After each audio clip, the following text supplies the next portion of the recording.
Good evening, Little Masters, and welcome to episode 146 of the Prancing Pony Podcast, where we have yet to earn our seat among the mighty elf friends of old. It seems like all we have to do, though, is handle the council's problem for them.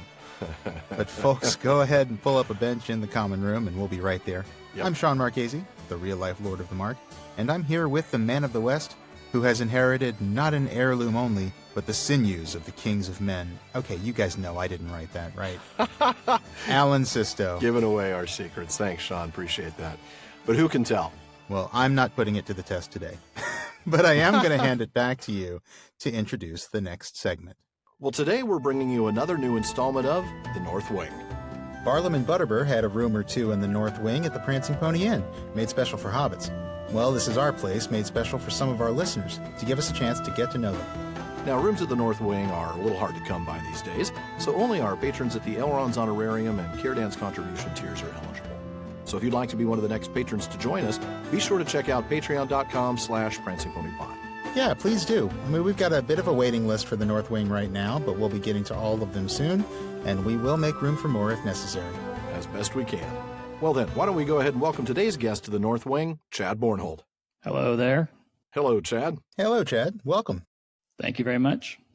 Well, we're going to start out with a question we ask everybody. You've listened to the show, so you know what's coming. Tell us a little bit about yourself. Where are you from? What do you do? What do your loved ones think of all this Tolkien stuff that you're into? That sort of thing. Okay. My name is Chad. I was born in Orange, Texas, which is the very far southeast corner of Texas, right before you get to Louisiana. Mm-hmm. I know it well. I lived there until I started traveling the U.S. After I finished with college, my first stint in college, and I finished up with my music stuff in college, I went all over the nation traveling as an instrument tech, which was hooking up big plants and refineries to computers. Wow. And then I moved to the Houston area. And now what I do for a living, the easiest way to explain it is I program the refinery to think like me and operate kind of like on a cruise control. Wow. Wow. As far as what my family thinks of this, they do think it's cool. They think that pretty much all this stuff that I get so headlong, eccentrically into is cool, but they are not willing to go quite as far. Ah, yes. Understandably so. So it's like, it's cool, but maybe you're taking it a step too far, in their opinion? Just about like everything else I've ever done since birth.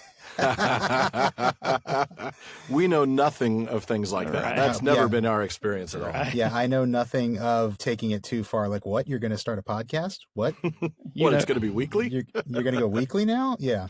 You know nothing, Sean Marchese. It is true. It is true. It is known, to take another Game of Thrones. It is known. It is known. Chad, I know, because I've talked to you quite a bit, I know you're a collector of memorabilia and stuff for many of our favorite geek properties. Not only books, I know you've got some amazing Tolkien art. I won't tell the world about your Star Wars collection if you don't. But I'm curious if you have a favorite Tolkien collectible that you'd like to tell us about, or a couple. Well, I believe you two, of all people, would know what my favorite Tolkien collectible is, because you happen to have a copy of it. My personal office at my house, I've decorated it with Tolkien stuff. Mm-hmm. That's awesome. I found the largest map of Middle Earth. Of course, it's Third Age, and I want one that shows second and third with the view of where the part of the second that is underwater. Mm-hmm. But I wanted to get the biggest map I could get put on one of my walls. And I got a pretty large one. It's like 3 foot tall by 4 foot wide. Wow. And so then in Rivendell and the PJ movies, on one of the walls, the wall across from Gilrain with the shards of Narsil, right behind that, there's the painting by Alan Lee called The Sword That Was Broken. Yes. Mm-hmm. And so I did a whole bunch of research seeing if I could like buy a copy of that, and I couldn't. And so one of my wife's uncle's friends painted it for me, and the one she painted for me is, I don't remember exactly how big it is, but it's huge. It's like 7 foot wide by 4 foot tall. Oh man. Wow. the ones that y'all have would have been that big had the shipping not been $500 each. Well, I would have had a wall big enough to put it on. So thank you for a more reasonably sized one. I appreciate it. And I got to say that the Lendil painting that you sent us copies of, it's stunning. absolutely phenomenal, folks. Yeah. Thank you so much, Chad, for that. It's amazing, and it looks great on my wall. It does. Thank you. Well, Chad, the question that we ask everybody who comes to the Prancing Pony, when and how did you first discover Tolkien's works? What was your experience like, and why do you keep coming back? What I think of is, I know I can't top your listener Chris's way that he was done with his. I think it was his aunt that read them on tape to him. That was amazing. That, I believe, is the best one I've heard. Yeah. But mine is really funny, and I'm not sure if anyone will think it's quite as funny as I am. We all think we're funnier than we are, don't we? Yeah. So when I was a kid, I was really into anything that was complex and difficult. And so with that being said, I did try playing D&D a couple times, but it just took so much of my time, and I was trying to do so many things. So I was heavily into Yngwie Malmsteen type guitar playing and stuff like that. And your listener Jordan will probably know who I'm talking about. I remember Yngwie Malmsteen, yeah. So whenever I was doing all that, I would always, it took up a lot of my time trying to get really good at music and all the other stuff. Well, every now and then someone would ask me if I liked Lord of the Rings. And now I know that I did not realize what they were talking about. They would say, it seems like you would love Lord of the Rings. And I would think, no, that's goofy. I'm not into that. And I now know as an adult that what I was thinking of were those people dressed up doing the line dancing. No offense to anyone who likes this, but it was a play or something like that called Lord of the Dance. Yeah. Every time someone asks me, you like Lord of the Rings? No, why would I like people dancing on stage? No, I don't. Looking at their heels, Wow. Yes, and then they'll go, man, it really seems like you like that. And I think, that makes no sense to me. So then whenever I started seeing the trailers for the PJ movies coming out, I thought, wow, that looks really cool. It looks like D&D probably stole everything that they got from this show. And so, and I loved Excalibur and stuff like that. So I'm like, we got to go see this. So while I'm watching the movie, I'm thinking to myself, I already know this. I already know everything that's happening. I already know everything about this, but it's a little bit different than what I remember. And so I went back to work and I was talking to some of the guys there, and there's one guy that said, oh man, if you like that, you have to read the Silmarillion. The Silmarillion is right up your alley. As much as you like all that difficult music stuff, you would love the Silmarillion. So I'm like, okay, well, let's try that out. Well, I read The Lord of the Rings a couple of times, and then I read the Silmarillion 3 or 4 times. I'm like, man, this is great. Well, then I went back and read The Hobbit, and I thought to myself, that's what I know. I know The Hobbit, not Lord of the Rings. But I knew that I had never read it. And so I didn't know how that was possible. But one day it hit me that I used to watch cartoons every Saturday when I was a kid. Rankin and Bass. After a while, I realized the entire reason that I know all this is because I know the Rankin and Bass stuff really well. And I didn't realize that's what it was when I was a kid. I just thought it was another Dungeons and Dragons cartoon or something, you know. And once I realized that, it started coming back to me. And it's amazing how much of it I actually already had memorized, but it took that to actually bring it to the fore and jog my memory. Right. And so it's almost like I've always known it. It's kind of like Leia. I've always known it. So it's like you're meant to be here among Tolkien fans. Exactly. That's great, man. Exactly. I love it. Yeah. Let me go ahead and ask now, what's your favorite book in Tolkien's Legendarium and why? And then after that, maybe tell us what your favorite work by Tolkien that's not part of the Legendarium is, if you have one. Okay. So first, I'll answer the second question first, because I actually only read the rest of the stuff because of Corey and y'all. But my favorite one is the Silmarillion, just because of how extremely difficult it is to understand. Yeah. And that's what I like. Yeah. Is the difficulty and trying to make sense and make something that is really difficult seem easy. Sometimes I think Houghton is better. Children of Houghton is better, but that's just because I like the whole thought of this is what happens when you mess with gods. Yeah. You know, so I like that thought too. But the Silmarillion, it's hard to say that anything other than the Silmarillion is my favorite because the Silmarillion includes all the others. It really So does. And it's got that complexity that you talk about that it just kind of sucks you in, and you could just spend a lifetime there. I could read it every day for the rest of my life. As a matter of fact, I have it playing in my truck constantly the whole time I'm going back and forth to work every day for the past 7 years. You just have to get past Martin Shaw's Iluvatar. Right. And you know, and it's the Maedhros, and the Taniquetil. It wasn't until I heard you guys start talking about the Taniquetil that I realized that I had permanently ingrained that incorrectly in my mind. Still hard for some of us. Yeah, I was going to say, I've permanently embedded a few wrong pronunciations in my mind, too. Right. Yeah. What's your favorite memory of a Tolkien-related activity, besides hanging out with us at Texmoot earlier this year, of course? I don't remember what year this was, but pretty close to the time that the Return of the King ended.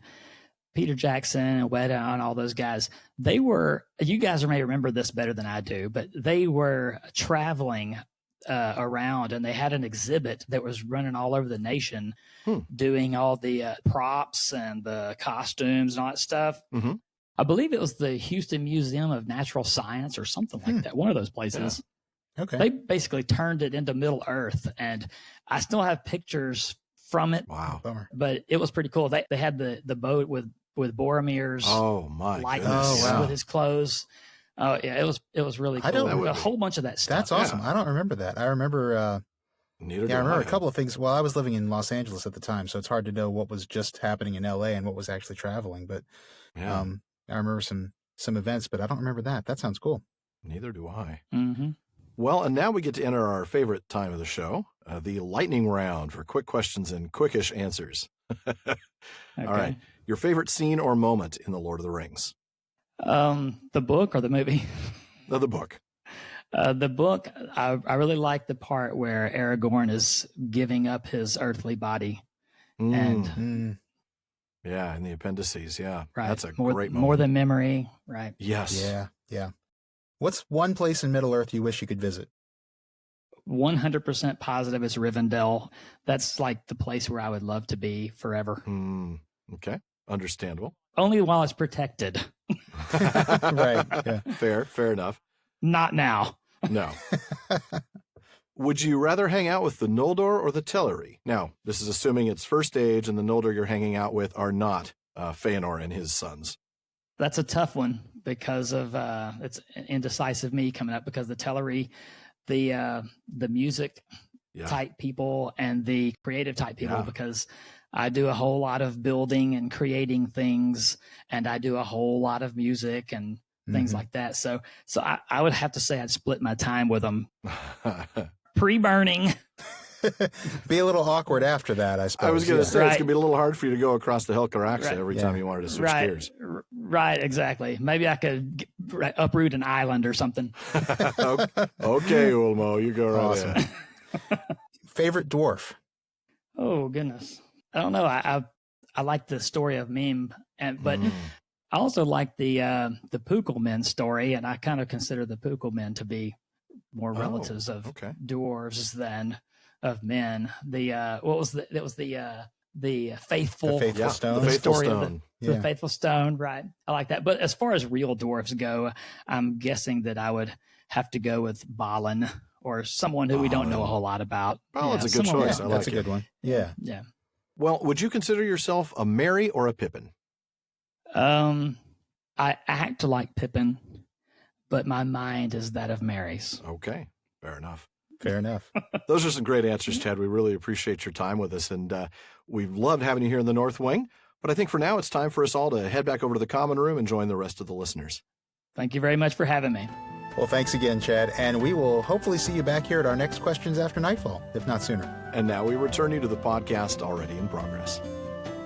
Well, thank you, Alan. And now, before we get started, I have a quick correction to make from the last episode. Okay. For once, I actually caught this one myself, so I don't have anyone to thank. Last episode, I said Christopher Tolkien was elected a Fellow of New College in 1975.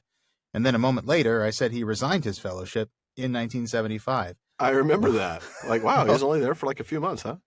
that would have been a very short time there indeed. And of course, Yeah. it was a mistake. Yes. He actually was elected a Fellow of New College in 1963. Okay. And he resigned in 1975. Obviously, I just looked down at the wrong number in my notes when I was talking about his start date. So sorry happens. about that, folks. Well, I appreciate that clarification, Sean. Thanks.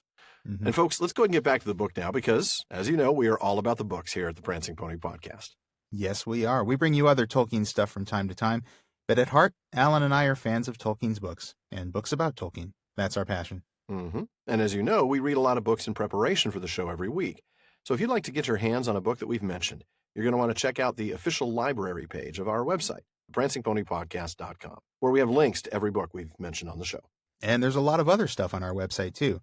Show notes and book links specific to each episode, outtakes, Prancing Pony Ponderings, and a few other little extras. Yeah. You'll also find a link to our new online storefront at teespring.com/stores/PPP, where you can find shirts, mugs, stickers, and other great Prancing Pony Podcast gear. So please check that out. Yeah. And now let's wrap up the Council of Elrond and see if this committee meeting can finally get the job done. All right. I mean, it's taken us how long? Weeks, and Corey Olson is still laughing at us. That's right. You know, we're like dwarves, very dangerous over short distances. We're That's right. natural sprinters, apparently. Exactly. So I'm going to actually have you start out. It's just a single paragraph, but it's an important one where we left off last week. Okay. There was a silence. At last, Elrond spoke again. "This is grievous news concerning Saruman," he said. "For we trusted him, and he is deep in all our counsels. It is perilous to study too deeply the arts of the enemy, for good or for ill. But such falls and betrayals, alas, have happened before. Of the tales that we have heard this day, the tale of Frodo was most strange to me. I have known few hobbits, save Bilbo here, and it seems to me that he is perhaps not so alone and singular as I had thought him. The world has changed much since I last was on the westward roads." Which might have been like 1,000 years ago. Who knows? Could have been. I mean, really. Yeah. He stays at home a lot and has for millennia. Yeah, well, folks. you know, being the Lord of Rivendell, he probably does, yes. Yeah. It's interesting. He says, I've known few hobbits. You want to know which other hobbits did he know? How did he know any hobbits other than Bilbo? Other than Bilbo here. Yeah, I wonder. Does he spend time in the Shire? Does he kind of slum it in the Shire when he's on his way back from the Grey Havens? Yeah. I don't know. Or is this just a rhetorical thing where he's saying, he really I've known has few, never... as in none at all. Right. Right. That might be it, but you got to wonder. Yeah. I can't imagine that many hobbits have come to visit him. No, that's probably true. What I really wonder, though, is the line about such falls and betrayals, alas, have happened before. It's another one of those hints at the greater history behind this. Yeah. And it's kind of like that. I think we talked a couple of episodes ago about the treason that. Yes. We learned that treason has often been has always been our biggest threat. Yeah, exactly. Something like that. Can't remember the exact line. Yeah, but that's the gist of it. And yeah, we don't really get anything about these specific falls and betrayals. I guess we get falls. We certainly get falls, but we don't get any specific betrayals. But it certainly makes sense. There's this idea that's kind of baked into this idea that it's perilous to study the arts of the enemy. Studying something it kind of opens a door, and if you're not careful, you might end up kind of getting the wrong thing out of that. You might end up sort of falling in love with what it is you're studying. Yeah. Originally trying to and figuring out that maybe you can do it, but without being evil. Right. Yeah. But what I really want to talk about here is this thing about hobbits and the fact that Elrond says that perhaps Bilbo isn't so alone and singular as he'd thought. That brings us to a brief sidebar. I want to start with letter 281, which Tolkien wrote to Rayner Unwin in 1965. Now, this is really important stuff about both hobbits in general and the sort of tale Tolkien is telling. He says, "Hobbits were a breed of which the chief physical mark was their stature, and the chief characteristic of their temper was the almost total eradication of any dormant spark. Only about 1 per mil had any trace of it. Bilbo was specially selected by the authority and insight of Gandalf as abnormal. He had a good share of hobbit virtues, shrewd sense, generosity, patience, and fortitude, and also a strong spark yet unkindled." And we do see that in The Hobbit, don't we? We see the interplay of those Baggins and two halves of his personality. Yeah. And we talked about how much that story is about finding the balance between those two halves rather than letting either one of them take over. He kind of lets the Took side take over for a while, and then he has to come back to the middle. But it sounds like there's a lot more to that than it seems at first glance, isn't there? Yeah, absolutely. Tolkien goes on to say that the story and its sequel are not about types or the cure of bourgeois smugness by wider experience. But I love that phrase, by the way. It is great. It's my whole life. It's the cure of bourgeois smugness. The cure of bourgeois smugness. I'm going to say that next time. Why do you do this? Well, I'm trying to cure my bourgeois smugness. Curing my bourgeois smugness. It is true, though. Wider experience would do that. Of course it would. But he goes on to say that it's about the achievements of specially graced and gifted individuals. I would say, if saying such things did not spoil what it tries to make explicit, by ordained individuals, inspired and guided by an emissary to ends beyond their individual education and enlargement. This is clear in The Lord of the Rings, but it is present if veiled in The Hobbit from the beginning, and is alluded to in Gandalf's last words. And the footnote to that last comment explains that he's referencing the line, "You don't really suppose, do you, that all your adventures and escapes were managed by mere luck, just for your sole benefit?" That's right, and we did talk about that when we read those lines by Gandalf back in The Hobbit. Yeah, absolutely. So for all that we talk and continue to talk about Bilbo finding the balance in himself, it's not just for himself, is it? It's not just for his benefit to find this cure for his bourgeois smugness. Right. It's not just for that purpose, and it's not just by himself. It's not just by his own means, as in, it's not just him finding his own way. He's a tool of a larger plan. Absolutely. He absolutely is. So, but really, Elrond is saying here, maybe he's not so lone and singular. Actually, he is. I mean, Frodo is uniquely singular as well, but he's got two of the most special hobbits ever under the roof of the last homely house here. Yeah. And most hobbits aren't going to have that spark. They're not going to do what Frodo and Bilbo have done. They're not going to be like that. Yeah. No, they're going to be like the gaffer complaining about, I can't stand this sort of news in my time of life. It's this is the worst. It's the worst thing that could possibly happen. Like, oh no, dude. Right. No. Yeah, no. It can get much worse. It can get much, much worse. Yep. We get a touch on the part that we don't read here, but a little bit of a reminder of the nature of the Old Forest. I wanted to make sure we touched on the idea that the Old Forest was once connected all the way to Fangorn, that it was one big, massive forest. Amazing. A squirrel could go from tree to tree all that way. Pretty incredible. That is really incredible. And I remember we talked about that on one of our Questions After Nightfall episodes. It's been maybe three or four back. But yeah, that's a neat idea. And another way in which Middle-earth is a fallen world, isn't it? Yeah. Maybe not quite so explicit as things like the ruins of Arnor, but, considering how much Tolkien loved trees. Absolutely. The deforestation of this area has right. got to be something that he's seeing as an example of how this world has fallen. Yeah, absolutely. But then we get to Bombadil, and I'm going to go ahead and pick up there because here's some great stuff to talk about. Elrond says, "But I had forgotten Bombadil, if indeed this is still the same that walked the woods and hills long ago, and even then was older than the old. That was not then his name. Yarwine Benedar we called him, oldest and fatherless. But many another name he has since been given by other folk, Forn by the dwarves, Orald by northern men, and other names beside. He is a strange creature, but maybe I should have summoned him to our council."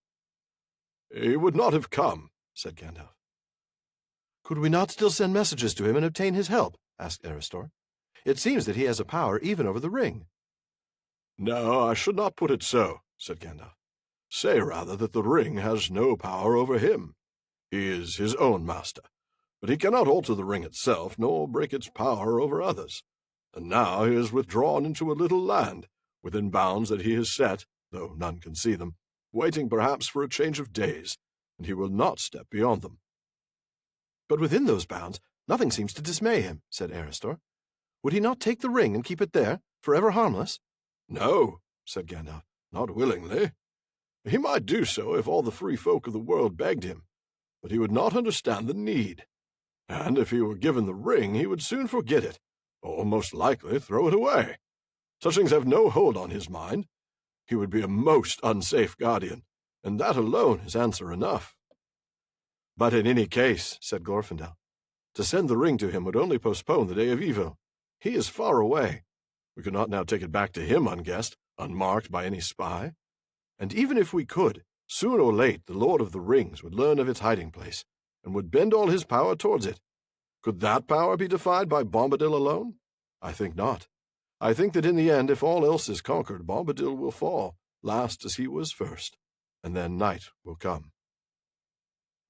That is one of those passages that I feel like we're all kind of constantly going back to, aren't we? Yeah. Talking about Tom so and learning about Tom and the interaction he has with the ring and who he is, what he is. Yeah, more about his nature. Agreed. Mm-hmm. Yeah. And I actually would like to start by going back to the beginning of that passage and doing a little classic word nerdery, if I may. Oh, yeah, of course. We have to. Now, Hammond and Scull told us, back when we first met Tom, that Tolkien explained in an unpublished letter that Yarwine equals old young, presumably because as far as anybody remembered, he had always looked much the same, old but very vigorous.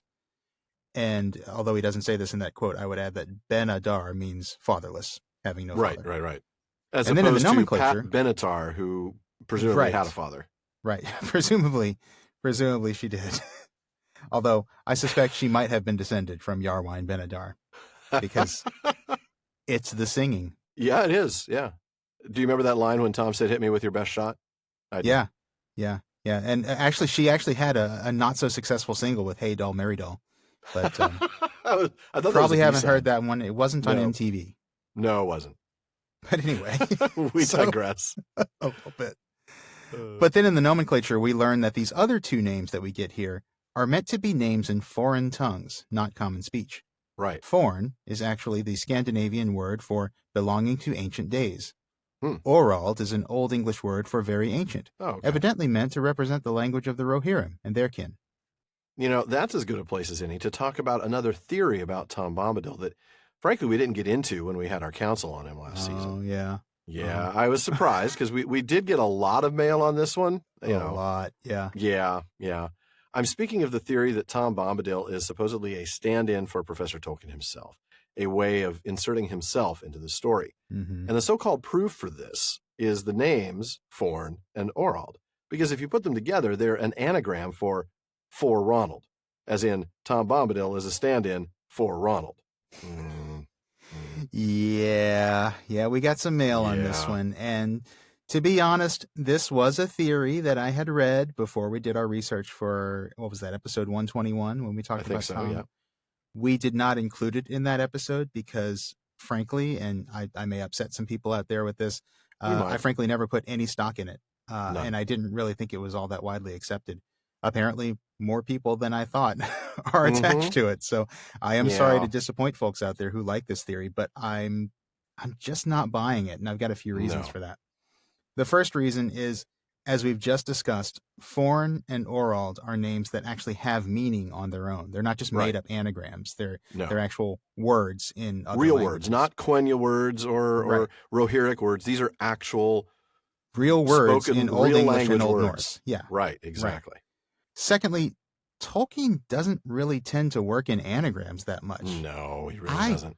I personally can't think of any other place in the Legendarium where he uses anagrams as any kind of code or wordplay for anything. It's just not his style. His wordplay is more sophisticated than that. It's based on translations and etymologies and things like that. Right, and puns that you would only get if you knew 3 languages. Right. Exactly, right.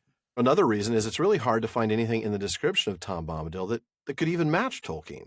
I mean, they both like poetry. That's really about it. Yeah. Tolkien wasn't a tall man. So does Pat Benatar. Right. I'm saying Pat Benatar is a stand-in for Tolkien. No, or a stand-in for Tom Bombadil. Right. Tolkien, large and heavy, a long brown beard, blue eyes, a face as red as a ripe apple, but Christian, no, none of that fits Tolkien. No, I'm not seeing the resemblance, honestly. No. And even if I did, honestly, I would say, so what? I mean, right. The truth is, lots of Tolkien's characters have some of Tolkien in them. Beren has a lot of Tolkien in him. Yes, he does. Faramir does too, of course. So do most hobbits. I think I could sooner argue that any one of those characters is Tolkien writing himself into the story, so to speak, more so than Tom Bombadil. Right. And so that's why I'm not really buying that aspect of it.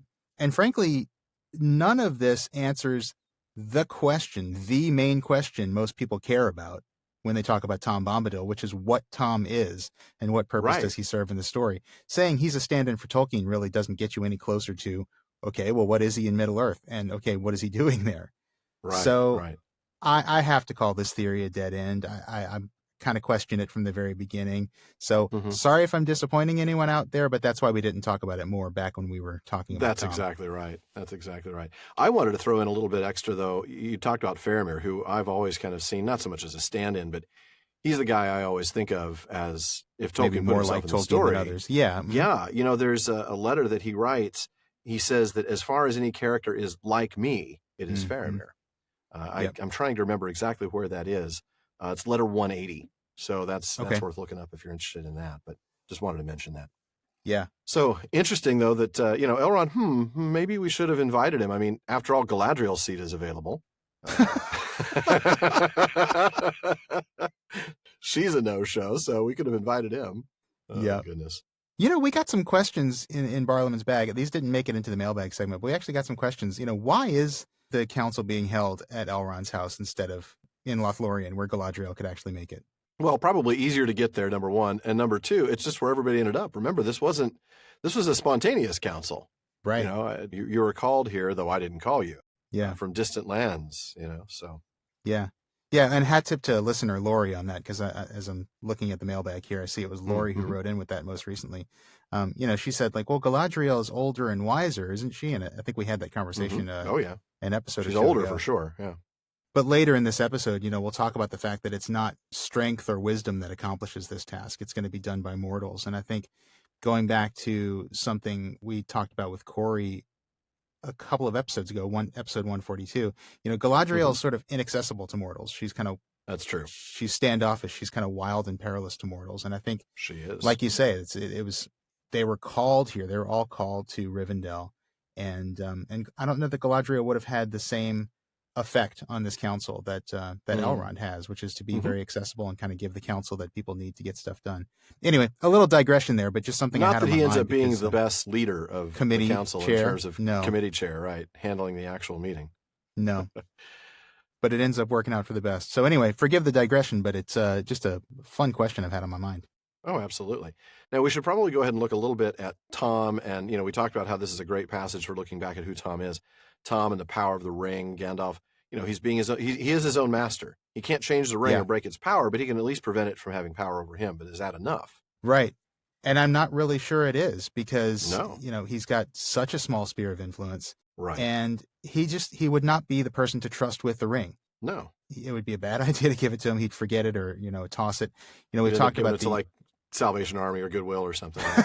Right. I don't need this anymore. I'm going to hand this off to How did I get this? Who gave this to me? We talked about, again, back in another Questions After Nightfall episode, we talked about the good side and the bad side of his particular kind of pacifism, where he's just sort of, kind of checking out. He's just sort of detaching from the whole thing. And that is not what we need here. We need somebody who's going to be responsible with the ring and who is going to handle it the way it deserves to be handled. Absolutely. And of course, he still doesn't have, the ultimate power. He can't defy Sauron forever. True. So, Sauron's eventual victory over the rest of the world would eventually lead to Bombadil's downfall. Right.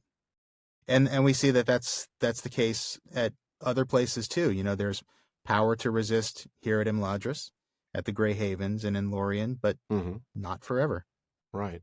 An interesting observation here, though. There are rings of power at Imladris and at Lorien, but not the Havens. What gives them the power to defy Sauron? I mean, I guess Tom doesn't have a ring and he can defy Sauron, but I'm curious, what made Elrond lump in the Havens with these two places that are really protected by elven rings of power? That's an interesting question. I mean, the Grey Havens had been protected by a ring of power until Gandalf showed up and Círdan gave the ring to him. But is there a lingering effect of the ring? Did Círdan give it to him, or did Gandalf walk away with it? I'm just kidding. What really happened at the Grey Havens, Gandalf? Right. If that is your real name, which it's not. But that's a good question. Is there a residual effect of the ring that's preservative and protective? I tend to think not. No. Maybe it's just Círdan himself. Yeah.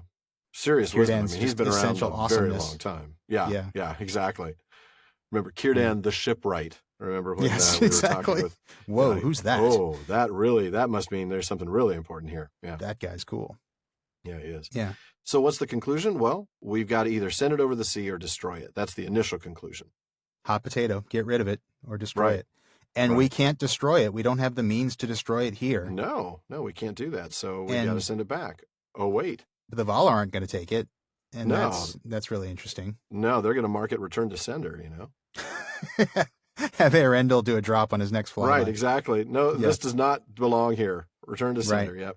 And that's an interesting question that I think some readers struggle with. Why won't the Valar accept it? Oh, yeah. But, I mean, it's not their responsibility, is it? No. We've been talking about this since the Silmarillion. They meddled early on in the First Age. And while it wasn't, completely disastrous, no, they did cause some problems could have been better. Right, exactly. By meddling in the affairs of the Eldar. And we do kind of see this gradual pull away from the world by the Valar. Not that they're gone, but they're not going to interact as directly. They're not going to, they're not going to act as directly in the affairs of Middle-earth as they used to. No, absolutely. And not only is it not really the Valar's time, it's not really the time for elves anymore either. This really is the time for the Dominion of Men. And yes, so we see that that transition of power that we've talked about is kind of one of our less frequent themes in Lord of the Rings. But that's really what's going on here. It's this is a mortal problem. This is something that mortals need to deal with. Well, at least incarnates. Incarnates, right? Because it is an elvish problem, and even it's a Sauron problem. But Sauron's now really, isn't he an incarnate Maya? I mean, he's bound to the earth the way. I would think he must be the way that Morgoth, the way was Melian over time, was, because, when she, when she bound herself to the earth with the. Melian, we know, was bound through childbirth and things like that. That's true. Yeah. Morgoth and Sauron, I think Sauron's probably more like Morgoth in terms of disseminating his power into things, mostly the ring. Yeah. And that, I think that does bind him. Yeah. Yeah, I bet it does. I know we've talked about that, and I'm pretty sure that's where we landed, and there was probably very strong evidence for it, but I can't remember it at the moment. So. It's somewhere out there in one of the linguistic essays. There's some, but stuff definitely in it's it's a problem for Middle Earth. It's a problem for those who are incarnate in Middle Earth, and we're not going to take it. It's not ours. It's not our responsibility. And of course, we can also speculate about the risk. Yeah, the risk of what happens if somebody here gets seduced by the ring. So no, we don't want it, and they can't destroy it because again, it has to be destroyed in Mount Doom. So. Right. Well, I'm going to go ahead and have you pick up there because we've already concluded then that we can't destroy it here and we can't send it back to the Valar. So what's next, Glorfindel? Okay. Who else has an idea for what to do with this thing? Then, said Glorfindel, let us cast it into the deeps and so make the lies of Saruman come true. For it is clear now that even at the council his feet were already on a crooked path. He knew that the ring was not lost forever, but wished us to think so, for he began to lust for it for himself. Yet often lies truth is hidden. In the sea it would be safe. Not safe forever, said Gandalf. There are many things in the deep waters, and seas and lands may change. And it is not our part here to take thought only for a season, or for a few lives of men, or for a passing age of the world. We should seek a final end of this menace, even if we do not hope to make one. And that we shall not find on the roads to the sea, said Galdor. If the return to Yarwine be thought too dangerous, then flight to the sea is now fraught with gravest peril.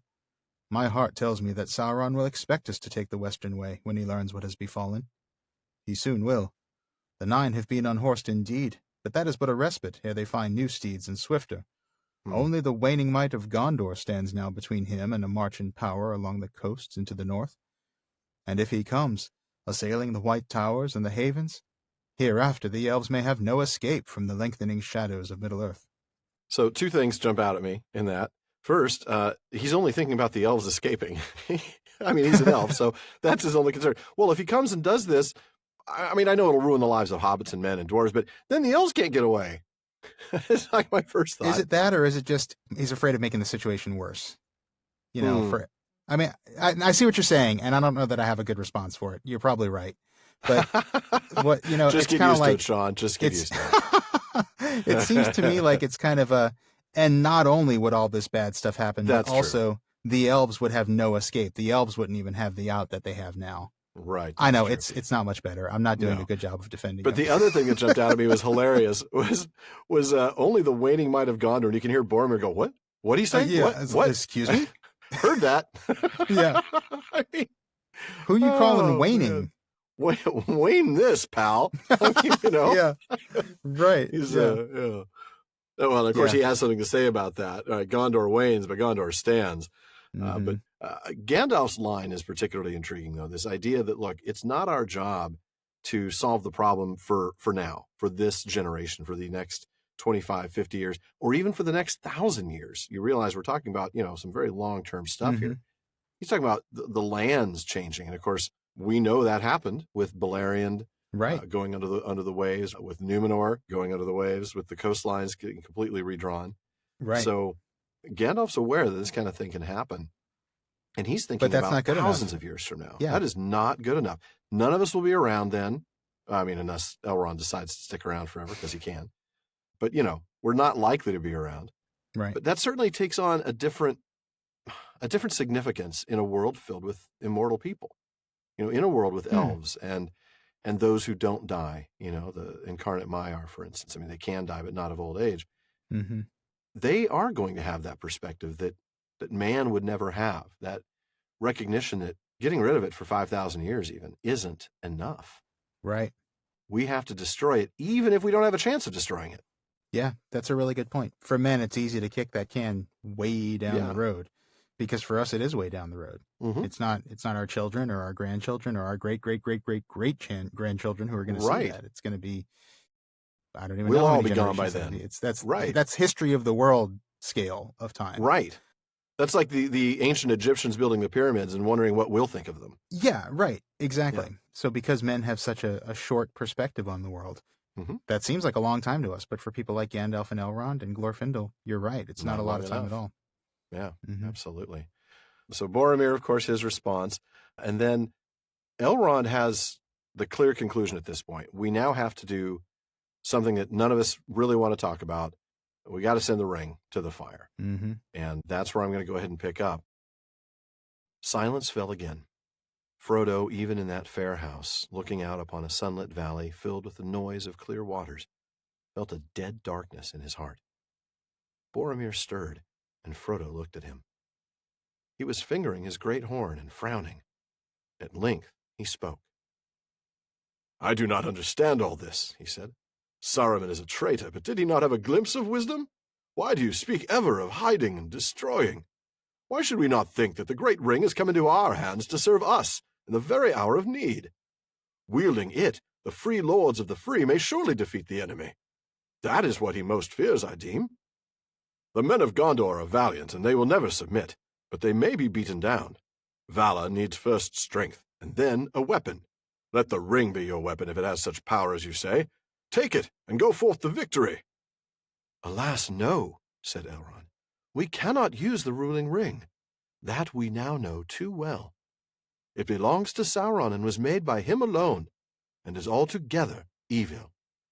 Its strength, Boromir, is too great for anyone to wield at will, save only those who have already a great power of their own. But for them it holds an even deadlier peril. The very desire of it corrupts the heart.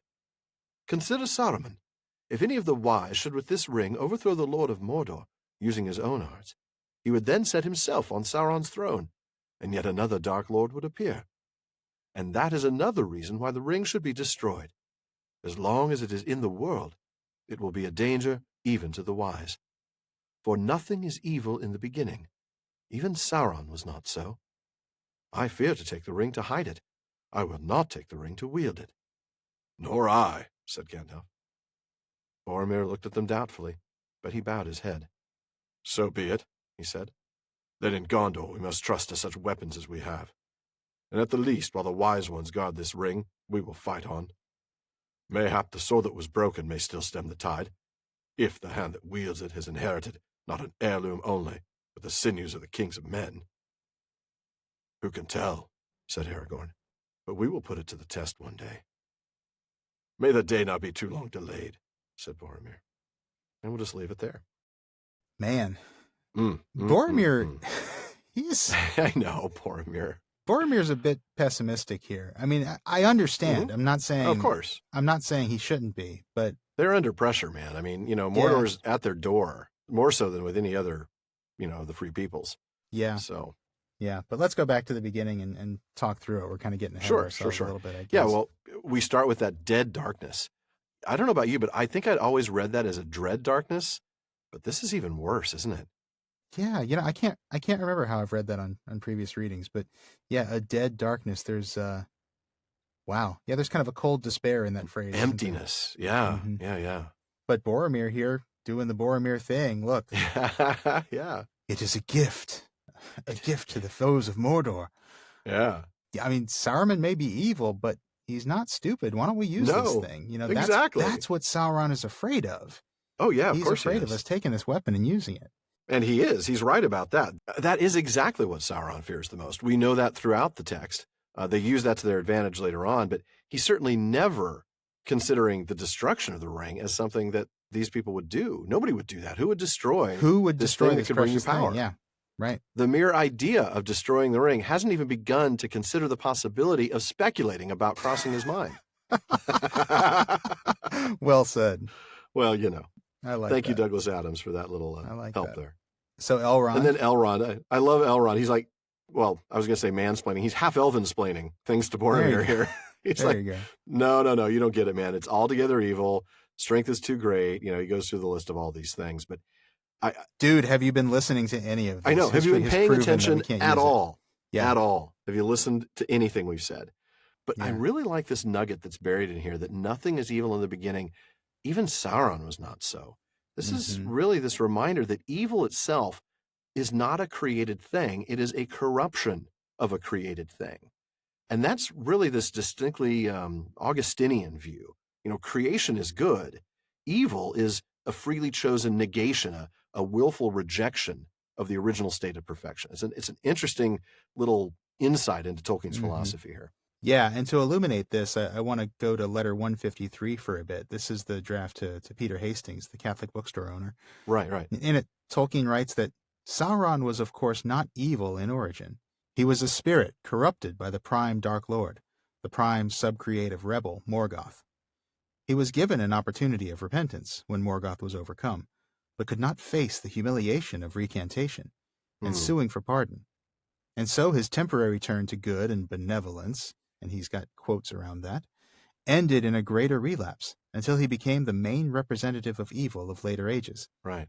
But at the beginning of the Second Age, he was still beautiful to look at, or could still assume a beautiful visible shape, and was not indeed wholly evil, not unless all reformers, quotes again, who want to hurry up with reconstruction and reorganization are wholly evil, even before pride and the lust to exert their will eat them up. Well, that is fascinating. Mm-hmm. That even then, at the beginning of the Second Age, he wasn't wholly evil. There was still some good in him, like Darth Vader. There you go. When faced with his opportunity to slay the Emperor, he couldn't do it. Nope, could not. No. And of course, then you get Elrond saying, "Oh, and by the way, I'm not going to want anything to do with this ring, so no. Keep it away from me." Gandalf chiming in very quickly. Me either. Nope. Yeah, don't look at me. Somebody else. But then we get that classic sword that was broken, sinews of the kings of men, which, by the way, of course, I did inherit, just so you know. Of course. We're not putting it to the test today. I can't believe you had to point out that you didn't write that, but of course, nobody believes you do. No, sorry. I'm not looking that closely at your sinews. No, and I don't want you to. But anyway, classic put it to the test line. That's a great piece, and I've got something from Author of the Century from Tom Shippey on that I want to look into. He says, and I'm going to try again, as always, not to do this in Shippey's voice. Good luck. There is, of course, a certain competition between the two. For if Aragorn were to be what he said, then he would displace Boromir from his position as steward-to-be. The clash of styles shows up when Boromir, for the second time, expresses doubt about what he has been told. Mayhap the sword that was broken may still stem the tide, if the hand that wields it has inherited not an heirloom only, but the sinews of the kings of men. The doubt is potentially insulting, but Aragorn responds to it easily, almost chattily. Who can tell? But we will put it to the test one day. However, though this is said easily, it contains within it a heroic formula often found in Old English. Now is the time, the heroes cry to one another, to put our boasts to the test. And in fact, Shippey said a little bit more about this in The Road to Middle-earth, when he actually identified an Old English saying, Alfwina's Nu me cunian hua chenesi, from the Battle of Malden, meaning now who is bold can be put to the test. I'm not bold enough to take the Old English. That's why I gave that to you. Thank you very much for that. Absolutely.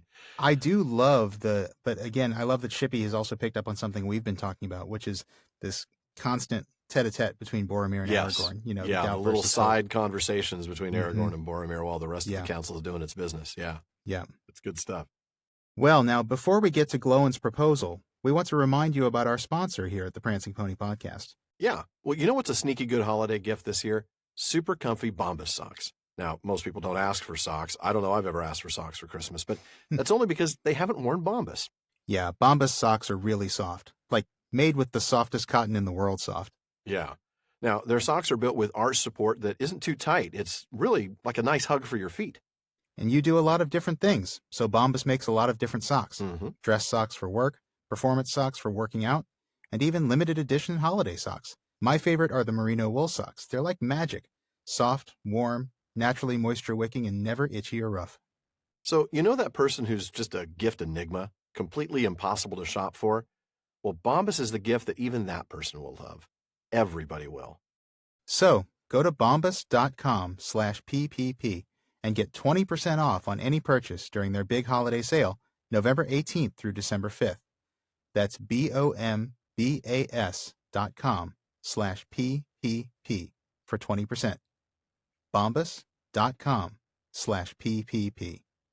And thanks again to Bombas for partnering with us on this. So let's go ahead and get into Glowin's proposal for what to do with the ring. Sean, if you could pick up there, that'd be great. Okay. Still, it might be well for all, said Glowin the dwarf, if all these strengths were joined, and the powers of each were used in league. Other rings there may be, less treacherous, that might be used in our need. The 7 are lost to us, if Balin has not found the ring of Thror, which was the last. Naught has been heard of it since Thror perished in Moria. Indeed, I may now reveal that it was partly in hope to find that ring that Balin went away. Balin will find no ring in Moria, said Gandalf. Thror gave it to Thrain his son, but not Thrain to Thorin. It was taken with torment from Thrain in the dungeons of Dol Guldur. I came too late. Ah, alas, cried Glowin. When will the day come of our revenge? But still there are the 3. What of the 3 rings of the elves? Very mighty rings, it is said. Do not the elf lords keep them? Yet they too were made by the Dark Lord long ago. Are they idle? I see elf lords here. Will they not say? The elves returned no answer. I mean, this is just, oh, wow. What do you say? What who say? Right. I mean, there's nothing about this. But you can tell that's where he's going in the beginning. You know, let's join together to use our combined strengths. I mean, we don't have any rings. We There's don't still have rings the around, 7, right? but yeah, exactly. Yeah, exactly. Yeah. Gandalf's Interesting unfortunate, that's why you know, Balin went in the first place to Moria, isn't it? Yeah, it is. It's very interesting that was actually one of the main reasons why he went.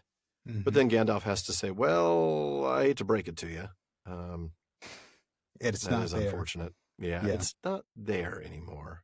Well, and that's okay, Glowin's thinking, because he's not really thinking about that ring anyway. He's really thinking No. about the 3. And Right. it's interesting here because he's got some knowledge here, but he's also got some misinformation. Oh, yeah. He knows the 3 are powerful rings, but Right. he thinks they were made by the Dark Lord himself. Right. And he's a bit confrontational about the whole affair, isn't he? Yes, he is. And I can't blame him. I mean, No. the elves are not, they're not always, they're a little recalcitrant to help others sometimes, it seems. Yeah, that's especially true. from the viewpoint of a dwarf. Following quickly on Galdor's comment about like, hey, and we won't be able to escape. Right. And Glowin's like, we never get to escape. Can you stick around, help us out? We're a not little worried bit?" about you guys. We won't be able to escape. So Glowin's giving a little back. Like, by Right. the way, don't you guys have these rings, even though they were made by Sauron? And Elrond's Right. like, wait. Let me correct that. I love that. It is not permitted to speak of them, but I am going to tell you this. Yeah.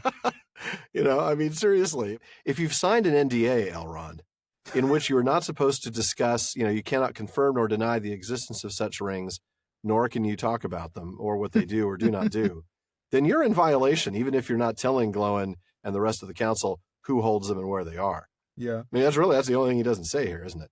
Yeah. He it's just true. doesn't say, well, I've got one and Gandalf's got Right. one and that gal who wouldn't show up to our meeting, she's got one too. But don't worry. They're not idle. And by the way, weren't you listening? Did you not Yeah, hear me, I Glowin? gave you some history of this. They weren't made by Sauron. The did you not hear me glowing? Like if he was tweeting that, he'd put like hand clap emojis between each word. Did you not hear me? That is awesome. Yeah, you're right. The three were not made or even touched by Sauron, but yeah, they're not idle. Yeah, and but they're not weapons of war or conquest. No, they're not. That's not what they're they just do. They're protective. No, Yeah, they're protective. So again, we could hold out. We could lump all three together, get Galadriel and Gandalf and me, and we could all hang out here in Rivendell and put a nice little bubble around the place. But that's not going to help. I mean, that's all we can do. right. He does get to a little speculation that I think is interesting. The talk about the future of the three rings and how really we don't know. We just don't know. Some people think that, well, then they become free and we could do, all sorts of good things. But I believe that when it's gone, the three are going to fail. And these things that we've accomplished with it are going to go away. That's hard. That's hard to hear. That is hard to hear. And I love the uncertainty. It reminds you that the elves really didn't know what kind of power they were unleashing when they made these rings. And yeah, I know Elrond was not, he wasn't one of the Gwaithir Myrdain. He's not like one of the engineers who worked on this project, but still there's nothing in elven lore that says this is what's going to happen. Right. Because when they made them, they didn't know that Sauron was making the one ring that's true that would dominate them. They had no idea. True. So it's all speculation. So even they have to speculate. So we're in good company, Sean. Yeah, absolutely. Our speculation, sadly, is not informed by thousands of years of life and experience. But no, it's not. And I don't know that I feels want to be like it sometimes. Thousands of years. No, it does, doesn't it? Yeah. I do love Glorfindel's brief response here before we get to what I'm going to read next. This idea that, look, even if those things are going to go away, we're willing to take that chance if this means that we can destroy Sauron. That's really big. That is big. And this coming from an elf who has seen some mighty things. So to understand that those fair things will fade and be forgotten, this is a guy who watched Gondolin fall and burn. So he knows what it's like to see fair things fade and be forgotten. So I think that's a really interesting point to juxtapose against the idea we were just talking about, which is that the elves are a little bit recalcitrant to help others sometimes. That's true. They are prepared to make a big sacrifice here. Yeah, they are. I mean, it's a sacrifice they're going to have to make someday anyway, but they're willing to accept that, look, now is that time. This is the end of our time in Middle-earth. And we're ready to let these rings, fade and let all this preservation that we've wrought with them go away. Yeah, pretty amazing. But at the end of that conversation, we still realize we're not any closer to solving this. And Arestor, who kind of, I mean, sometimes he's the voice of reason, but frankly, he's more often a cynic in these conversations. He actually gets it again. Right. And, well, he does get very cynical here. In fact, I'm going to go ahead and just read and we'll get that. Thus we return once more to the destroying of the ring, said Arestor, and yet we come no nearer. What strength have we for the finding of the fire in which it was made? That is the path of despair, of folly, I would say, if the long wisdom of Elrond did not forbid me. Despair or folly? Said Gandalf. It is not despair, but despair is only for those who see the end beyond all doubt. We do not. It is wisdom to recognize necessity when all other courses have been weighed, though as folly it may appear to those who cling to false hope. Well, let folly be our cloak, a veil before the eyes of the enemy. For he is very wise, and weighs all things to a nicety in the scales of his malice. But the only measure that he knows is desire for power, and so he judges all hearts. Into his heart the thought will not enter that any will refuse it, that having the ring we may seek to destroy it. If we seek this, we shall put him out of reckoning. At least for a while, said Elrond. The road must be trod, but it will be very hard, and neither strength nor wisdom will carry us far upon it. This quest may be attempted by the weak with as much hope as the strong. Yet such is oft the course of deeds that move the wheels of the world. Small hands do them because they must, while the eyes of the great are elsewhere. Such a great exchange. Oh, I love that. I staggered the reading so that I got that one right. I figured. Yeah, well, I wanted to give you Bilbo's stuff because you do a great Bilbo. But oh, thank you. I like Bilbo. This is such important stuff. And of course, we've come back to this phrase, this idea of despair over and over again. We've talked about what is despair, and it's only for those who see the end beyond all doubt. And under virtually any circumstances, you really don't see the end beyond all doubt. You can't see beyond the moment you're in. And even if it looks like total doom, we're going to fail, bad things are going to happen. We're on the battle of the Pelennor fields, and now up come the ships of the bad guys. We're totally doomed. Eucatastrophe. Mm-hmm. That's really what despair denies, is the possibility of eucatastrophe. Yeah. So. And Gandalf is just summing that all up very nicely here in his response. Much to more our nicely story. than I do. Yeah, that's true. Yeah, well, he's good at that. He's Gandalf. He is. I love that he's, wisdom can look like folly, right? Yeah. Arestor thinks that this is the path of folly. Gandalf says, no, this is the path of wisdom. And we're going to use that confusion. We're going to lean into that confusion because tomorrow Sauron another is going phrase to see from a this. committee meeting, right? Right. But because Sauron, this is a completely alien idea to him that anybody would want to destroy the ring. Of course, he's going to see it as folly. That's partly his failure to understand what how the good guys think, and it's also just his own hubris. Oh yeah, he thinks that it would be folly, and that they're completely nuts to do this. Right. But that's going to be their cloak, and that is going to cloak the wisdom of this path, and I love that. Yeah, and I love that really because if what looks like folly might actually be wisdom, then maybe what looks like despair to Arestor is actually hope, isn't it? Yeah. I mean, really, this is the one true hope they have. Yeah. If they're not to cling to even false if it's hope. a slim hope, it is the hope they have. Yeah. And it is a slim hope. Yeah. Of course it is. And Elrond even explains, look, it's not going to be easy. In fact, it's going to be so hard that it's not going to be your strength or your wisdom that accomplishes it. Anybody who has the courage to do this can do it. Right. With as much hope, which is to say virtually none, but some very small sliver of hope. Right. And then, of course, that classic line about the wheels of the world. And the wheels of the world, that is one of those classic lines. And I want to get to that, and I want to get to what that says about ennoblement. But before I do that, I don't have this in my notes, but I'm pulling it up here because I want to give a hat tip to one of our Reddit users. This is from user Gonburigan, who actually pointed out that Elrond's comment here about neither strength nor wisdom will carry us far upon this road, that actually echoes the exchange between Gandalf and Frodo in Shadow of the Past. Yeah. When Frodo says, why was I chosen? And Gandalf says, such questions cannot be answered. You may be sure that it was not for any merit that others do not possess, not for power or wisdom at any rate. Right. So power or wisdom there mirrors strength nor wisdom here. Right. And so we see once again that, Frodo doesn't have strength or wisdom, but that's okay because those are not the traits that are going to be needed here. Mm-hmm. That's not what's going to win this quest for us. Right. Also worth noting that Gandalf had this whole thing figured out way back in that chapter, and he already knew that destroying the ring was the best thing to do. Yeah. Because they actually talked about it. I don't know if that was Tolkien kind of going back and inserting that later, or if it was just he wanted us to see that Gandalf figured this out a long time ago. The history of the Lord of the Rings in those middle volumes of History of Middle-earth. May have to look that up maybe for postscript or something. That'd be worth looking into. But yeah, let's get back to that idea of the small hands and the eyes of the great. Because again, that is that ennoblement theme again, one that Tolkien said was one of the main themes of Lord of the Rings.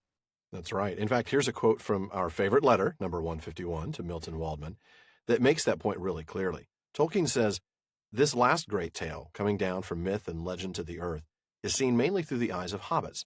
It thus becomes, in fact, anthropocentric. But through hobbits, not men so-called, because the last tale is to exemplify most clearly a recurrent theme, the place in world politics of the unforeseen and unforeseeable acts of will and deeds of virtue of the apparently small, ungreat, forgotten in the places of the wise and great, good as well as evil.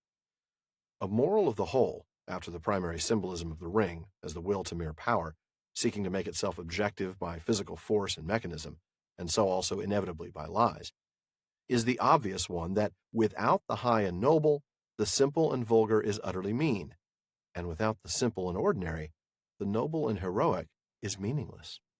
Wow. Yeah. Yeah. I know. Mind-boggling. That letter, there's so much richness in that letter. I almost want to sit here and unpack this for 15 minutes. You really could. We could take an entire episode to unpack this one line, one sentence. Sadly, we can't. We do. We do not have that kind of time. Probably don't have the wisdom to do it properly. But there's a very clear balance here. Oh yeah. Between between the high and noble and the simple and ordinary. And Right. isn't that, if I can say nothing else about it here, isn't that sort of the magic that makes The Lord of the Rings so great? I think so. It's Yeah, the absolutely. hobbitiness with the epicness, and Right. it's the hobbitiness that gives it meaning. It's the bucolic of the Shire that gives it meaning. Is that a yes. word, bucolic? If it isn't, then we understand what you mean. It's the bucolic nature. The bucolic nature of it. The bucolic Arcadia. I think I might have been trying to combine those two words. But bucolic Arcadia, yes. It's it's that stuff that makes the noble and heroic meaningful. And wow, just beautiful words by the professor. And I think really sums up a lot of what makes the story work. And you know, admittedly, that sentence is hard to read because of the parenthetical about the symbolism of the ring. But that last bit, that a moral of the whole is the obvious one, that and he thinks it's obvious, which I love, that without the high and noble, the simple is utterly mean, and then without the simple and ordinary, the noble is meaningless. Right. Such a great vision of the balance between the two. Like you said, you have to have both. It gives so much more meaning to what Aragorn and Theoden and Gandalf and Elrond are all doing from here all the way through to the Battle of the Pelennor Fields. Yeah. Because we can look at Sam, you know? Right. Yeah, exactly. But Sam on his own, you know, without any of that stuff. Not as interesting a story. He's utterly mean, you know? Which doesn't mean, I think, by what you mean, it's average. Right, exactly. Ordinary. Just, that's what it is. It's just ordinary. Yeah. Which on its own is not going to make a story, so. Yeah. And I think it's a good answer for people who have trouble with the simple Arcadian stuff in the first yes. Book. The sentient fox and all that stuff. We always talk about this. That's sort of the before picture, and that is kind of what gives meaning to the epic stuff. Yeah, we need to have that frame of reference to understand the value of what's being done by the epic stuff. Yeah. Well, I said a little bit ago that I really like your Bilbo, and that I did that passage so that you would take the next one. So why don't you go ahead and do that for us? I will do that. No pressure. No pressure at all, Sean. Yeah. Very well, Master Elrond, said Bilbo suddenly. Say no more. Wink's as good as a nudge to a fly. I know you're going there too. More. Say no more. Wink, nudge, nudge. Say no more. It is plain enough what you are pointing at. Bilbo the silly hobbit started this affair, and Bilbo had better finish it. Or himself. I was very comfortable here and getting on with my book. If you want to know, I am just writing an ending for it. I had thought of putting, and he lived happily ever afterwards to the end of his days. It is a good ending, and none the worse for having been used before. Now I shall have to alter that. It does not look like coming true. And anyway, there will evidently have to be several more chapters if I live to write them. It is a frightful nuisance. When ought I to start? Boromir looked in surprise at Bilbo, but the laughter died on his lips when he saw that all the others regarded the old hobbit with grave respect. Only Glóin smiled, but his smile came from old memories. Of course, my dear Bilbo, said Gandalf. If you had really started this affair, you might be expected to finish it. But you know well enough now that starting is too great a claim for any, and that only a small part is played in great deeds by any hero. You need not bow, though the word was meant, and we do not doubt that under jest you are making a valiant offer, but one beyond your strength, Bilbo. You cannot take this thing back. It has passed on. If you need my advice any longer, I should say that your part is ended, unless as a recorder. Finish your book, and leave the ending unaltered. There is still hope for it. But get ready to write a sequel when they come back. You wonder if if Tolkien himself wrote that line and go, oh, does that mean I'm going to have to write a sequel? Well, and I wonder, is Bilbo finished writing There and Back Again at this point? He's talking about finishing There and Back Again, right? And is the sequel Lord of the Rings? That's the thing. He really is going to have to write the sequel. Yeah. This is that sequel, right? Yeah. Or is Tolkien thinking he's going to have to write yet another sequel to this? to when they get back? To when they come back? Right. No, I think when they come back means now he can figure out what happened in that story. So he's going to be writing a sequel to There and Back. Exactly. Again, yeah. And I love the hope inherent in that, you know? Oh, yeah. It's still going to be okay. Things are still going to end happily ever after. Right. But you're going to need a sequel. You're going to need more pages. Yeah. You're going to need a bigger book. That's exactly what I was thinking. You're going to need a bigger book. There's your Jaws reference right there. Yep. There you go. I also like the reaction that we get. Everybody really respected Bilbo for standing up and doing this. I mean, Boromir was about to giggle and snicker and like, oh, what's this little 3.5 who's foot this tall little guy old doing? guy? Yeah, exactly. Right. And thankfully, he didn't make a fool of himself and start guffawing out loud. He realized, oh, everybody's looking at him with grave respect. This is pretty serious. I kind of like the idea that somebody noticed it. Either Bilbo noticed it or Frodo or Sam noticed it because it made it into the book. Right, exactly. That he did this. Yeah. So, but instead of like anybody calling him out right there, it just makes it into the official record of this moment. Right.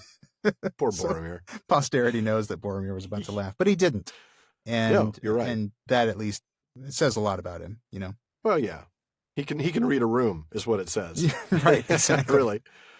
Wish my kids could. Boy, yeah. I digress. You do. Don't get me on that. No, I won't. So, Bilbo recognizes that Gandalf's right. I love his line though. As your unpleasant advice has been good, I wonder if this isn't bad advice. But you know what? You're right. I'm done. Yeah, but right. what do you mean by they? Mm. And that's what we have to decide. And his whole point is, look, we have to decide this, but can we wait until after dinner? Or can we just knock it out right now? Right. He's practical. That's what he is. He's practical. He is down to business. He's like, look, lunch has been catered. It's in the other room. It's getting cold. Can we please just get this done? Either finish this or let's come back and do the meeting later. Right. And I'm going to go ahead and pick up right there and read to the end of this chapter. Can you believe it? I cannot believe we're about to finish the Council of Elrond. Maybe. Who knows? We might get halfway through this and go like, yeah, we still have to talk about more. Yeah, no kidding. No one answered. The noon bell rang. Still no one spoke. Frodo glanced at all the faces, but they were not turned to him. All the council sat with downcast eyes, as if in deep thought. A great dread fell on him, as if he was awaiting the pronouncement of some doom that he had long foreseen, and vainly hoped might after all never be spoken. An overwhelming longing to rest and remain at peace by Bilbo's side in Rivendell filled all his heart. At last, with an effort, he spoke, and wondered to hear his own words, as if some other will was using his small voice.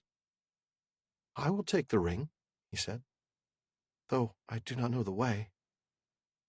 Elrond raised his eyes and looked at him, and Frodo felt his heart pierced by the sudden keenness of the glance. If I understand aright all that I have heard, he said, I think that this task is appointed for you, Frodo, and that if you do not find a way, no one will. This is the hour of the Shire folk, when they arise from their quiet fields to shake the towers and councils of the great. Who of all the wise could have foreseen it? Or if they are wise, why should they expect to know it until the hour has struck? But it is a heavy burden, so heavy that none could lay it on another. I do not lay it on you. But if you take it freely, I will say that your choice is right.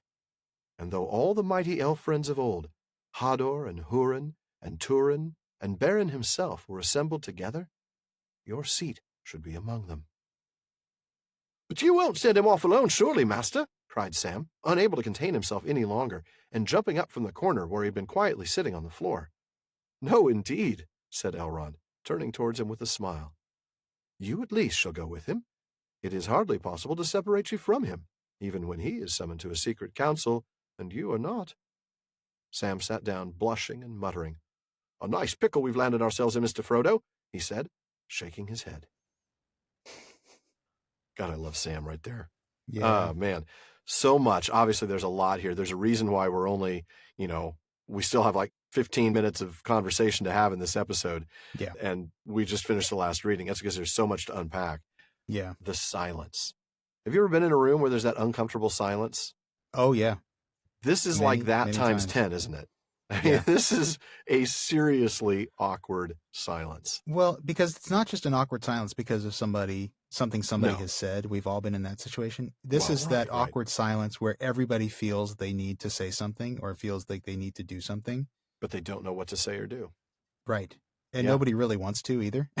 No, nobody wants to be the first to speak. Yeah. Mm-hmm. Right. So this is, this is a very, very awkward and foreboding silence. Foreboding. Good word there. And I like that we take a step back from the outside world, from the council, and we take a step into Frodo here, don't we? And we see, we really do. You know, we see what's going on inside him. We see this great dread, right, and this pronouncement of doom. It's something that he's known this has been coming for a long time, and he just kind of hoped that it would never come to this. And he just wants to stay here in Rivendell with Bilbo. Yeah. He wants to be here with Bilbo. That fills all his heart. That is his one desire at this moment. Yeah. But what does he do? Yeah, he goes against that desire to offer the one thing he knows will take him away from this place that he wants to be more than any place else. Yeah. Because it needs to be done. And to be fair, it's not just him doing this, is it? Right. I think that is huge.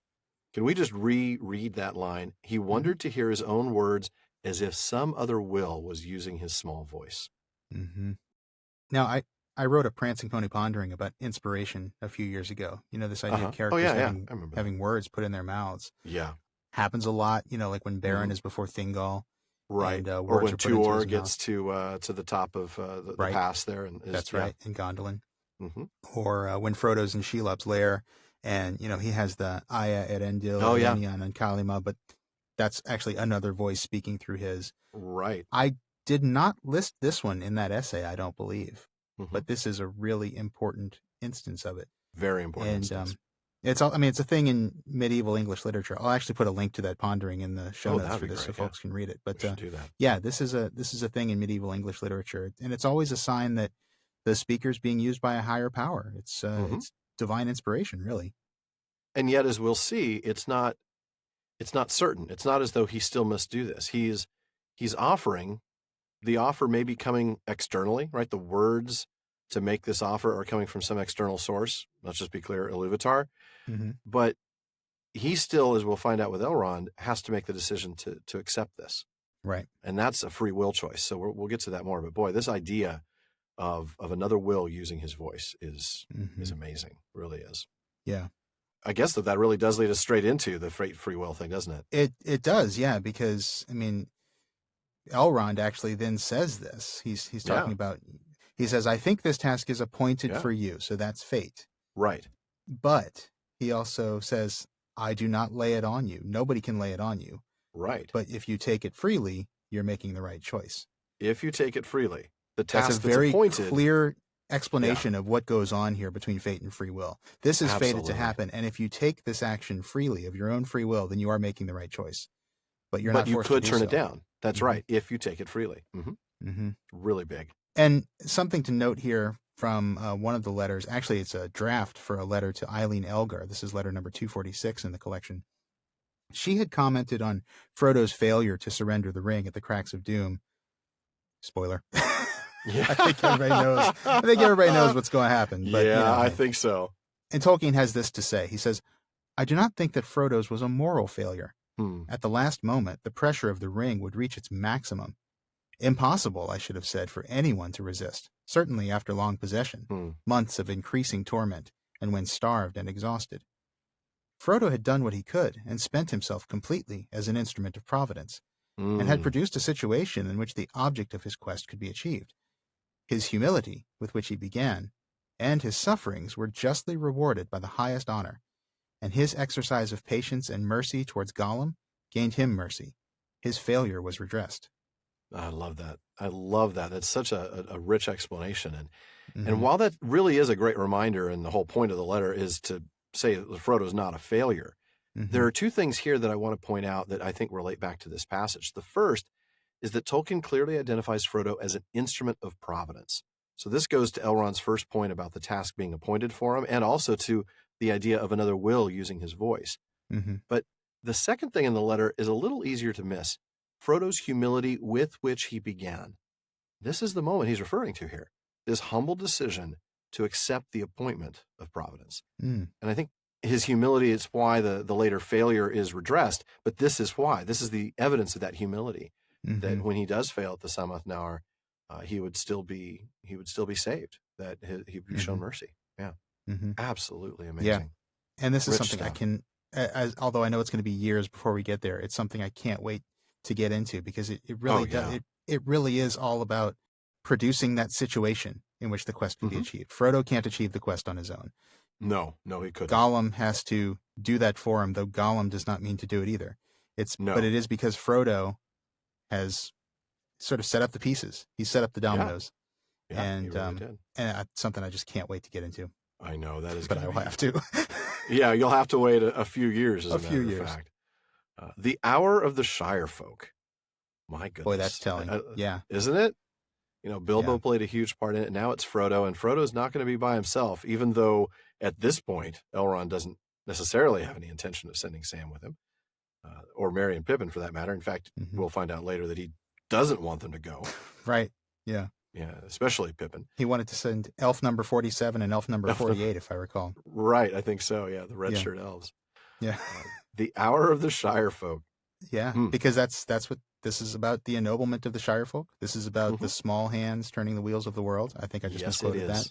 But we were just talking about that a moment ago. And none of us could have foreseen this, he says. Who of us could have foreseen this? Right. We wouldn't have known that this was going to happen. Who would have guessed? Yeah. This is a fancy way of saying who'd have thunk. Really? Right. This is Elrondish for who'd have thunk. Right, exactly. And this will elevate Frodo to a place among the elf friends of old. Yeah, now he's already been named an elf friend, right? Yep. I mean, that's important. Yeah. But let's take a look at these. The mighty elf friends of old. The role of honor here. Yeah. Yeah. So let's talk about these guys a little bit. Yeah. So we've got, of course, and folks will remember these from season 1, but just in case anybody hasn't heard those. If they haven't decided to tackle the Silmarillion yet, we wanted to recap these things. Yeah. Yeah. So we've got Hodor. He was Lord of Dor-lómin. He served Fingolfin of the Noldor, and he died defending the rear guard at the Dagor Bragollach. Right, the Battle of Sudden Flame, yeah. That's right. We discussed that back in episode 30. My goodness, that was a while ago. And then we get Húrin. Now, Húrin was the grandson of Hodor, who also then was the Lord of Dor-lómin. Now, he held the rear while Turgon and what was left of Fingon's host retreated. And that gives me an excuse to just reread the dramatic paragraph from the Silmarillion, because I can. Just anytime you can. You got to. It's our show. Go ahead, do it. Last of all, Húrin stood alone. Then he cast aside his shield and wielded an axe two-handed. And it is sung that the axe smoked in the black blood of the troll guard of Gothmog until it withered. And each time that he slew, Húrin cried, Aure and Tuluva, day shall come again. 70 times he uttered that cry, but they took him at last alive by the command of Morgoth. For the orcs grappled him with their hands, which clung to him still, though he hewed off their arms, and ever their numbers were renewed, until at last he fell buried beneath them. I just get chills reading Aure and Tuluva, by the way. Oh, well, yeah.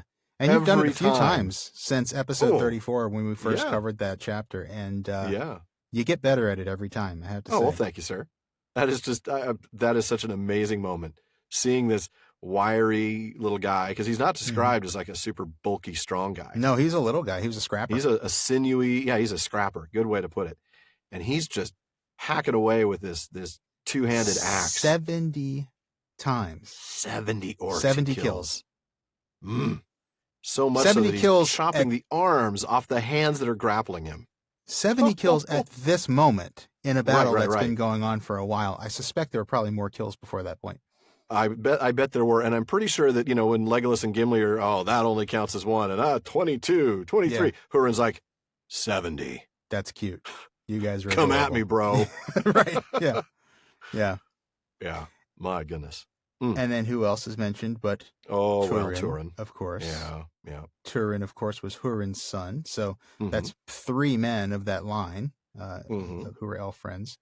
Right. And Hammond and Scull sum up Turin's story rather succinctly. I think most people are probably familiar with this story. Even if they haven't read the Silmarillion, right? Yeah, but Hammond and Scull say that Turin, either through the curse of Morgoth or because of failings in his own character, was ill-fated in much that he did. Yeah. yeah, that's understatement. That's a good way Hammond of and Scull, understatement of the century there. Yep. He was one of the greatest warriors of the First Age, yet he slew his best friend, was instrumental in bringing about the fall of Nargothrond. Oh, yeah, there's that. And unknowingly married his own sister. Oops. But he also achieved the deed of a true hero in the slaying of the great dragon Glaurung. And that that is why he deserves a place in this list, despite all the mistakes that he made, all the horrible things that he did on purpose and on accident. Yeah. But because he slew Glaurung, that's why he deserves a place among these heroes. And you can and it's why if you read the Dagor Dagorath, the idea of a battle to end all battles, he's the one who ends up getting to kill Morgoth. Yep, that's right. And we covered his story in episodes 36, 38, and 39 back in season 1. Oh, that's right. That was. I'm like, wait a minute, they weren't consecutive, and then I remember. No, 37. I think was when we interviewed Simon Tolkien. Yeah, I think so. Mm-hmm. Yeah, I think these days we try really hard not to break up the chapters for you folks, right? Over holidays or specials and things like that. It does make juggling the schedule a little harder. Back in those days, we weren't planning ahead quite as much. I don't think we were planning that we'd have an ahead to plan. You know, right? It's kind of one episode at a time. Yep. Talk about winging it, but yep. You know, and then of course you get Beren. There's really not much more that we have to say about the man who captured a Silmaril and the heart of the most beautiful of all the children of Iluvatar. There you go. Except that you can hear a lot more about him in episodes 31, 32, and 33. That's right. That's absolutely right. And boy, Beren, pretty amazing. So, I mean, we're talking really good company here. Really, really good company. Yeah. This is the Hall of Fame. Who your name is going to be mentioned alongside if you accomplish this task. Yeah. Well, and Beren, of course, is an ancestor of Elrond. That's true. You know? So, yeah. That is true. Amazing stuff. And actually, so is Hodor. Well, that's true. I mean, all of them. Well, not Houghton and Hodor Turin, is not Houghton and Yeah. Turin, right? Right. But yeah, Hodor, his line was continued because Beren ended up. Yeah, goodness, I'd have to look all that up, but he is. You're right, because Beren is because part Tuor of the was House of descended Hodor. from because Tuor was Elrond's grandfather, and he was descended from Hodor. Yeah. Right. That's right. Yeah. Good stuff there. But then Sam. Well, okay, you know, if Frodo's going to go, he's not going to go by himself. Oh, I love that. I love his dedication. That's great. Yeah. And yet the immediate recognition of, we're in a nice pickle. I mean, it's like he's not going to let Frodo do it alone, but he knows that this is a dangerous situation. And I'm not sure that he was originally intending. I mean, look at the way he says about not sending Frodo alone. He doesn't say, "You'll let me go with him," right? No, you won't send him off alone, surely, right? You're going to send like powerful warriors to protect him. Oh, I mean, I know Sam really does mean himself here, but you're not certain that he does. But of course he does, because it's Sam. Right. Awesome. That's great. Well, folks, that may conclude our discussion on the Council of Elrond, the 5 episodes worth, but we're not done yet. We've got Bartleman's Bag coming your way in just a minute, and when that's done, the talk continues all night long at the Prancing Pony. That's right. We've always got lots of discussion happening in our social media spaces. At our common room on Facebook, you'll find comments, questions, corrections, and more on every episode, as well as updates from us throughout the week. Just look for the Prancing Pony Podcast on Facebook and click the like and follow buttons. Make sure you click both of those. That's right. And now we have another common room on Reddit. You can find great discussions there at r/PrancingPonyPod. Now, as always, you can find us on Twitter and on Instagram with the handle @PrancingPonyPod. So follow us wherever you might be. If you like us, please share us on Facebook, Twitter, Reddit, anywhere you can find Tolkien fans. And if you really want to let the world know your feelings about us, give us a review on iTunes. The more reviews we have, the more visible our podcast is.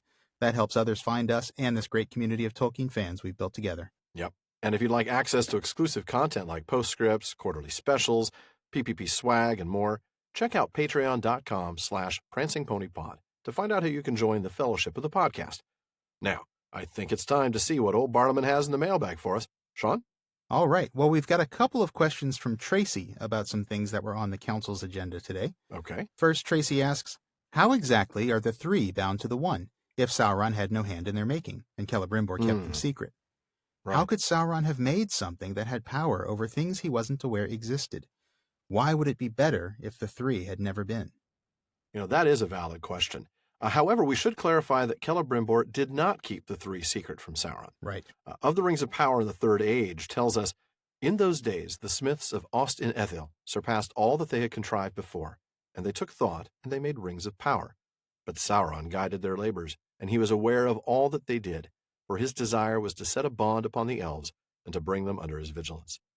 Now the elves made many rings, but secretly Sauron made one ring to rule all the others, and their power was bound up with it, to be subject wholly to it, and to last only so long as it too should last. So that tells us a few things. First, that Sauron was aware of all that they did, so he knew about the rings they made, including the 3, which were the last. Right, that's right. And later in that chapter, we're told Sauron could not discover them, but that means he couldn't uncover them or locate them. He knew they existed. So, Right. Yeah. Yeah, it's not that he didn't know that they were out there. Right. And that's an important distinction to make. Now, that passage you read also tells us that Sauron made the One Ring specifically to have power over all the others, including the three. Right. Now, we don't know exactly how this works because Tolkien doesn't No. write that way. We don't know mechanically or magically what it does. We just know that it was a key Right. design element. This One Ring is designed to control all the others, so it does that.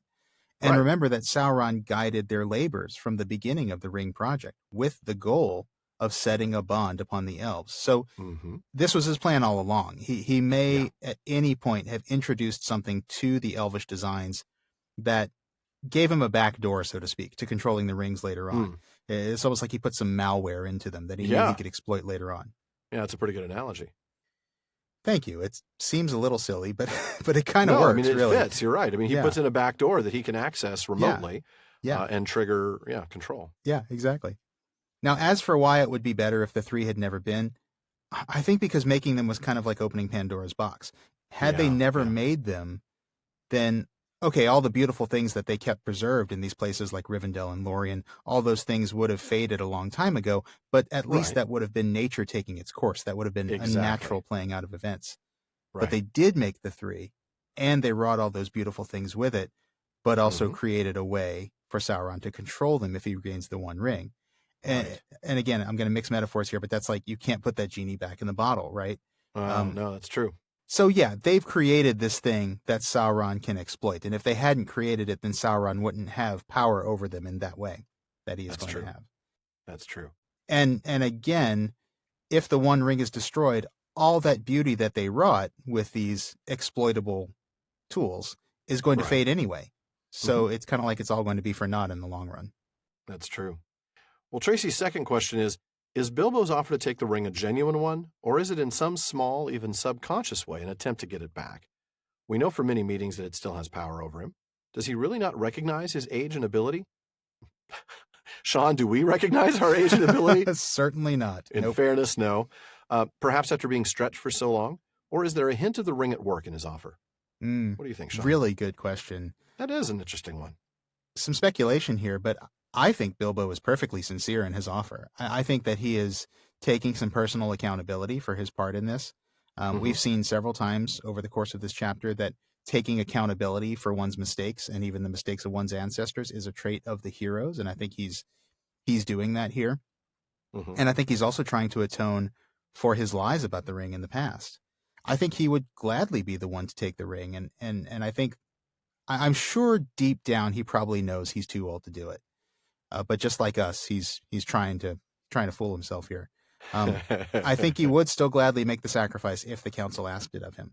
So yes, I think it's a totally sincere offer. I think he's being completely on the level. Right. However, that doesn't mean that this isn't also a big old helping of the ring at work. I am sure that for all of his genuine interest in setting things right, I think he also sees this deep down as a chance for him to have the ring again. Maybe the ring, in so much as it has its own agency, maybe the ring sees Bilbo as an easier target, because Bilbo did all these wacky things with the ring and he used it to fight spiders and steal chicken from elves and all these things, as opposed to these people who just want to destroy it.